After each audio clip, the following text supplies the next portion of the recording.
sungai dapat digolongkan dengan berbagai dasar penggolongan.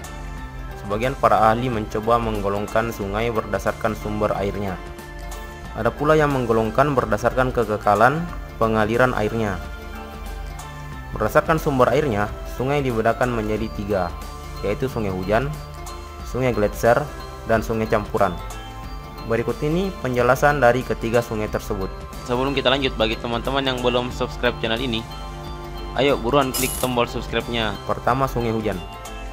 Sungai hujan yaitu sungai yang sumber airnya berasal dari resapan air hujan. Air hujan yang meresap tersebut kemudian keluar sebagai mata air melalui rekahan atau celah batuan dan mengalir sebagai sungai. Agar sungai hujan berair sepanjang tahun, bagian hulu sungai yang merupakan wilayah perbukitan atau pegunungan harus dijaga kelestariannya, terutama kelestarian hutan dan vegetasi pendukungnya, sehingga daya resap tanah di wilayah tersebut tetap tinggi. Kedua, sungai gletser.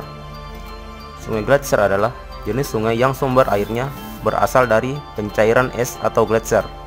Sungai jenis ini jarang terdapat di wilayah negara Indonesia atau di negara kita, kecuali beberapa sungai di Papua yang sumber airnya berasal dari pegunungan Jaya Wijaya, seperti bagian hulu sungai Membramo dan sungai Digul. Ketiga, sungai campuran. Sungai campuran yaitu jenis sungai gletser yang mendapat tambahan air dari curahan hujan, seperti bagian tengah dan hilir kedua sungai di Papua tersebut. Dilihat dari kekekalan pengalirannya, sungai dibedakan menjadi 2 macam, yaitu sungai episodik dan periodik. Sungai episodik adalah jenis sungai yang mengalir sepanjang tahun dengan debit air stabil tanpa dipengaruhi oleh perubahan musim kemarau dan penghujan. Sungai episodik dinamakan pula sungai perennial. Sungai periodik adalah jenis sungai yang debit airnya sangat bergantung dari perubahan musim. Pada musim penghujan, debit airnya cukup tinggi, bahkan dapat menimbulkan banjir bandang.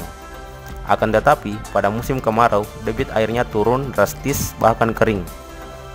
Sungai periodik sering disebut pula sungai eupemeral atau non-permanen. Di wilayah gurun, sungai semacam ini dinamakan wadi.